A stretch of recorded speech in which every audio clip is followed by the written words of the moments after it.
আসসালামু আলাইকুম ওয়া রাহমাতুল্লাহি ওয়া বারাকাতুহু। আলহামদুলিল্লাহ, আল্লাহ তাআলা উত্তম পরিকল্পনাকারী। আজকে আমি আপনাদের সামনে যে উদ্দেশ্যে উপস্থিত হয়েছি, ইসলামিক মডেল ক্যাডেট স্কুলের সিলেবাস সংক্রান্ত আলোচনা আলোকপাঠ।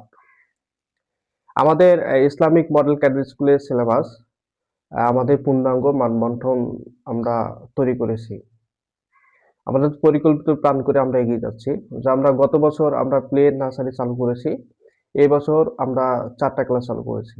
Play, nursery 1, 2। তো আমি যে বিষয়টা আমি বোঝাতে চাচ্ছি, সেই বিষয়টা হচ্ছে যে আমাদের 2 পর্যন্ত সীমাবদ্ধ থাকবে তা নয়। আমরা এক পর্যায়ে 2 পর 3 খুলবো। এবার ধাপক্রমে এসএসসি, এইচএসসি পর্যন্ত আমরা খুলবো। আল্লাহ যদি আমাদের সহায় থাকে, আল্লাহ যদি আমাদের তৌফিক দান করে। তো আমাদের সাধারণত সবার সকল অভিভাবক, সচেতন অভিভাবকগণ এটা এরকম প্রতিষ্ঠান চায় যে বাংলা, ইংলিশ, গণিতের পাশাপাশি আরবি, পূর্ণাঙ্গ আরবি শিক্ষাটা চায়। এখানে আশেপাশে আরো অনেক শিক্ষা প্রতিষ্ঠান আছে যে সাধারণত এই শিক্ষা প্রতিষ্ঠানগুলো বাংলা, ইংলিশ, গণিতের পাশাপাশি আরবি স্বাভাবিকভাবে আহ, বিবেচনা করে। আর আমরা পূর্ণাঙ্গভাবে বিবেচনা করতে চাই। ইসলামিক মডেল ক্যাডেট স্কুল, যদিও সেটা স্কুল, কিন্তু এটাকে স্কুলকে অবশ্যই আমরা স্কুলের যে সিলেবাস আছে সেটা অবশ্যই আমরা পূর্ণাঙ্গভাবে খেয়াল করব। কিন্তু আবার এটাও সত্য যে মাদ্রাসা যে সিলেবাসটা আছে সেটাও পূর্ণাঙ্গভাবে আমরা খেয়াল করব। কারণ এখানে আমাদের মূল টার্গেট হচ্ছে আপনার সন্তান হাফেজ, হাফেজা, আলেম, আলেমা, পাশাপাশি ডাক্তার, ইঞ্জিনিয়ার হোক। এটা আমাদের টার্গেট। এখন এটা আসলে সাধারণ বিষয় নয়। আসলে অনেক বড় চ্যালেঞ্জ। অনেকে এক সচেতন অভিভাবক আমাকে প্রশ্ন করেছেন, এটা তাহলে তো অনেক কঠিন। তা আমরা বলবো যে দেখেন, আপনার সন্তানটা হচ্ছে তো মূল সম্পদ। তা আপনার সন্তান মূল সম্পদ, তাহলে আপনি সচেতন অভিভাবক, তাহলে এক্ষেত্রে আপনি সচেতন জায়গায় এসেছেন। আমরা পারবো কি পারবো না, আপনারা তো এটা দেখবেন, খেয়াল করবেন, কেয়ার করবেন। তো বিশেষ করে যদি বলা যায়, আসলে আমাদের সবচেয়ে বড় আমাদের সিলেবাস যেটা আছে সেটা সেটা হচ্ছে প্লে শ্রেণী থেকে তৃতীয় শ্রেণী। প্লে থেকে তৃতীয় শ্রেণী আমাদের নির্দিষ্ট যে একটা মানবন্ধন আছে সেটা হচ্ছে যে আমরা স্কুল কর্তৃক, বোর্ড কর্তৃক নির্ধারিত যে আমরা আমাদের যে বই, প্রাইমারি সেক্টরে যে বইগুলো দেয়, সেই বইয়ের পাশাপাশি আমরা অতিরিক্ত বই দিব। যেমন স্পোকেন ইংলিশ। আপনার সন্তান প্লেতে থাকা অবস্থায় প্লে থেকে ধাপক্রমে এক পর্যায়ে এসএসসি, এইচএসসি পরীক্ষা দিবে। দেখা যাবে যে একসময় সে ধীরে ধীরে ক্রমে সামনের দিকে অগ্রসর হওয়ার ক্ষেত্রে 30-24 ঘন্টা সে ইংলিশে কথা বলতে পারবে এবং আরবিক ভাবে সে কথাবার্তা বলতে পারবে। কোরআন কি বলে, কোরআনের ভাষা সে বুঝতে পারবে, কোরআন তাফসির করতে পারবে। এটা আসলে আমি এটা গর্ব করে বলতেছি না, এটা আমাদের পরিকল্পিত প্ল্যান। আমি যে সিলেবাসটা তৈরি করেছি সেই সিলেবাসটা তৈরি করতে মিনিমাম আমাকে 100 ঘন্টা সময় লেগেছে। শুধু তাই নয়, আমার এই প্রতিষ্ঠানের বিশিষ্ট উপদেষ্টা মণ্ডলী আছে। আপনারা সবাই চিনবেন যে আমাদের জয়পুরহাটের কেন্দ্র মসজিদের পেশ ইমাম, উনি এই প্রতিষ্ঠানের উপদেষ্টা। আমাদের মডেল মসজিদের যে পেশ ইমাম খতিব, উনি এই মসজিদের এই প্রতিষ্ঠানের উপদেষ্টা। খঞ্জুরপুর মসজিদের যে পেশ ইমাম ও খতিব, এই প্রতিষ্ঠানের উপদেষ্টা।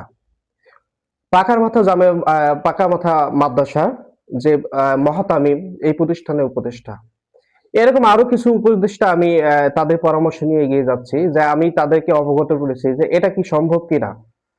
তো তারা সাধারণত বলছে যে এই প্রতিষ্ঠানের আপনার যে চিন্তা চেতনা আছে সেই চিন্তা চেতনা যদি বাস্তবায়ন ঘটে, প্রত্যেকটা মানুষ এখান থেকে ইমানিয়াত সুরতে সে ভালো ভালো জায়গায় যাবে।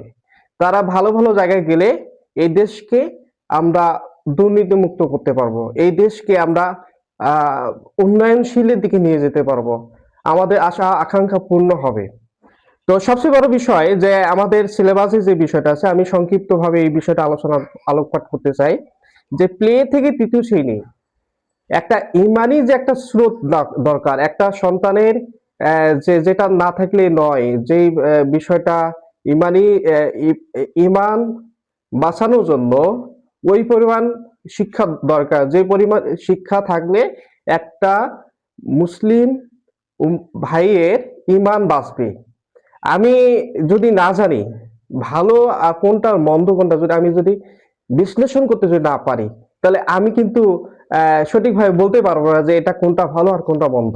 তো ঠিক তদ্রুপ আমরা প্লে থেকে তৃতীয় শ্রেণী, এটা আমরা সকল স্টুডেন্টকে সকল পড়া, নির্দিষ্ট পড়া আমরা এখানে একত্রিত করব। যেমন এখানে আমাদের প্লে শ্রেণীতে যখন আপনার একটা সন্তান যখন পড়বে, তখন স্কুল কর্তৃক নির্ধারিত বইয়ের পাশাপাশি সূরা ফাতিহা, সূরা ইখলাস, এটা আমরা কিন্তু মুখস্থ করাবো।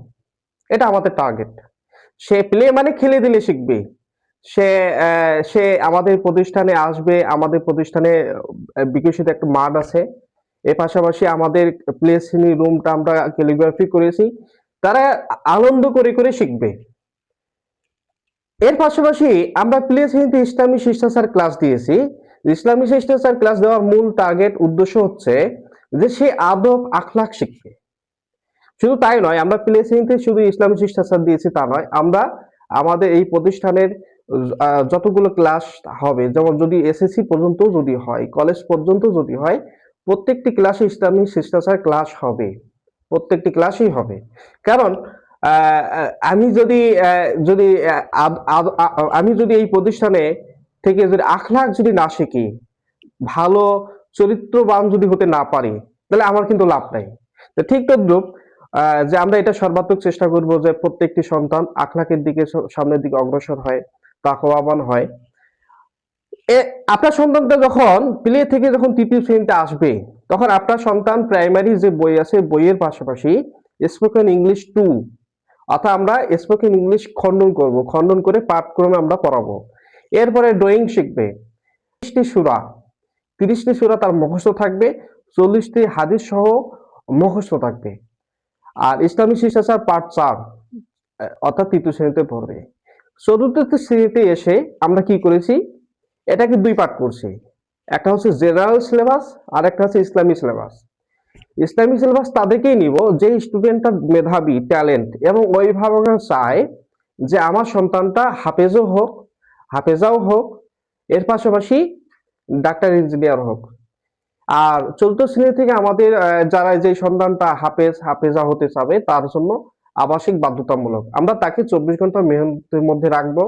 তাকে আমরা সর্বদা, আসলে হ্যাঁ এটাও সত্য যে হাফেজ হতে গেলে আবাসিক বাধ্যতামূলক। আর আবাসিক বাধ্যতামূলক এই জন্য যে তাকে আমরা 24 ঘন্টা নার্সিং করব। 24 ঘন্টা নার্সিং করার পরে কিন্তু সে সে ডাক্তারও হবে, ইঞ্জিনিয়ার হবে, পাশাপাশি সে হাফেজও হবে, আলেমও হবে, আলেমাও হবে। তো বিষয়টা এটাই। আর সাধারণ যে সিলেবাসটা, যে স্টুডেন্টটা একটু নার্ভাস, সে যে একটু কম পারে বা সে তার অমনোযোগী মনোভাব আছে, অভিভাবক একটু অর্থনৈতিক সাইড থেকে একটু নার্ভাস, কারণ এখানে একটু ব্যয়বহুলের বিষয় আছে, বা সে অনাবাসিক থাকতে চায়, আবাসিক থাকতে চায় না। তার জন্য আমরা সাধারণ সিলেবাস, অর্থাৎ যে অন্যান্য শিক্ষা প্রতিষ্ঠান যে জেনারেল যে সিলেবাসটা আছে সেই সিলেবাসের পাশাপাশি আমরা আরো অতিরিক্ত শিখাবো। সেটা হচ্ছে স্পোকেন ইংলিশ পার্ট 4, কম্পিউটার শিক্ষা পার্ট 1, ড্রয়িং পার্ট 4, ইসলামী শিষ্টাচার পার্ট 6। এটা আমরা চতুর্থ শ্রেণীতে শেখাবো। এক পর্যায়ে ধারাবাহিক ক্রমে আমাদের যখন নিম্ন মাধ্যমিক শাখা, যখন আমাদের একটা স্টুডেন্ট উঠে আসবে, ষষ্ঠ শ্রেণীতে সে শিখবে বোর্ড কর্তৃক নির্ধারিত সিলেবাস, অর্থাৎ স্কুলে যে বইটা আমরা সাধারণত হাই স্কুল সেক্টরে যে বইটা দেয় সেই বইয়ের পাশাপাশি সে শিখবে স্পোকেন ইংলিশ পার্ট 6, কম্পিউটার শিক্ষা পার্ট 3 এবং ইসলামী শিষ্টাচার পার্ট 8 শিখবে। এক পর্যায়ে সে দশম শ্রেণীতে যদি সে উঠে, তখন সে এসএসসি পরীক্ষার পাশাপাশি ইসলামী শিষ্টাচার শিখবে। এই হচ্ছে আমাদের সাধারণ সিলেবাস। আর আর যে স্টুডেন্টটা হাফেজ আলেম হতে চায়, সে যখন এসএসসি ক্লাসে উঠবে, দেখা যাবে যে বোর্ড কর্তৃক নির্ধারিত যে সিলেবাস আলোকে যে এসএসসি পরীক্ষা হবে, সেই এসএসসি পরীক্ষার পাশাপাশি সে একজন হাফেজা হবে। এর পাশাপাশি সে তাফসীর শিখবে। আমরা এসএসসিতে আমরা দশম শ্রেণীতে আমরা তাফসীর শিক্ষা পার্ট 2 আমরা পড়াবো। এর পাশাপাশি হাদিস পার্ট 2, এখানে পার্ট টু, পার্ট ওয়ান এগুলো খণ্ডন করা, একটা বইকে আমরা কয়েক ধাপে খণ্ডন করেছি। যে একটা স্টুডেন্ট সে যেন, তার বয়স কম, সে ধীরে ধীরে সামনের দিকে এগিয়ে যাবে, বা তার কাছে যেন একটা চাপ না হয়, সে চাপবিহীন ভাবে সে সামনের দিকে অগ্রসর হবে। আর আলহামদুলিল্লাহ, যদি আমাদের জয়পুরহাটে সাধারণত এখানে স্বতন্ত্র গার্লস ক্যাডেট কলেজ আছে, তা আমরা আমাদের সর্বাত্মক চেষ্টা চিন্তা চেতনা আছে যে আমরা জয়পুরহাটে পাবলিক ক্যাডেট কলেজ আমরা গড়ে তুলবো। এক্ষেত্রে যদি আল্লাহ তালা আমাদের যদি একাদশ দ্বাদশ শ্রেণী খোলা প্রতিষ্ঠান চালু করার যদি তৌফিক, আমাদের প্রতিষ্ঠানে ক্লাস চালু করার যদি তৌফিক দান করে, তো দেখা যাবে যে একটা সন্তান এসএসসি পরীক্ষার পাশাপাশি সে এখানে সনদ সে পরীক্ষা দিতে পারবে, অর্থাৎ সে মাওলানা সার্টিফিকেট এখান থেকে পাবে। সে এখান থেকে মাওলানা সার্টিফিকেট পেয়ে অন্য কোনো কওমি মাদ্রাসাও সে ভর্তি হতে পারে। সে মুফতি পর্যায়ে, মুফতির জন্য সে অন্য কোনো কওমি মাদ্রাসায় সে ভর্তি হতে পারে। এর পাশাপাশি সে অ্যাপ্লিকেশন করতে পারবে, যে অ্যাপ্লাই করতে পারবে অ্যাডমিশন টেস্ট। সেটা হচ্ছে আপনার মেডিকেল সেক্টর হতে পারে, ইঞ্জিনিয়ার সেক্টর হতে পারে, ভার্সিটি সেক্টর হতে পারে। সে দেশের বাইরেও সে পড়তে পারে, আল হাজারি বিশ্ববিদ্যালয়েও সে পড়তে পারবে। আমাদের এই পূর্ণাঙ্গ সিলেবাসটা আমি আপনাদের সাথে শেয়ার করলাম। আশা রাখি আপনারা হয়তোবা বুঝতে পেরেছেন। যদি কোথাও যদি বোঝার অসম্পৃক্ত থাকে, তাহলে অবশ্যই আমাদের ইসলামিক মডেল ক্যাডেট স্কুলের পেজ আছে, সেখানে কমেন্ট করবেন। আশা রাখি আমি আপনাদেরকে আরো বিশেষভাবে বুঝে দেওয়ার চেষ্টা করব। আজকে এই বিষয়টা আমার কাছে অত্যন্ত গুরুত্বপূর্ণ ছিল, যে আসলে পরিকল্পিত প্ল্যান যদি একটা মানুষের যদি না থাকে, সে কিন্তু সামনে কিন্তু হোঁচট খাবে। আমরা আমাদের পরিকল্পিত প্ল্যানটা আপনাদের কাছে উপস্থাপন করেছি। যদি আমাদের পরিকল্পিত প্ল্যানটা যদি আপনাদের ভালো লেগে থাকে, আশা করি যে আপনারা আমাদের প্রতিষ্ঠানে আসবেন, আমন্ত্রণ রইল।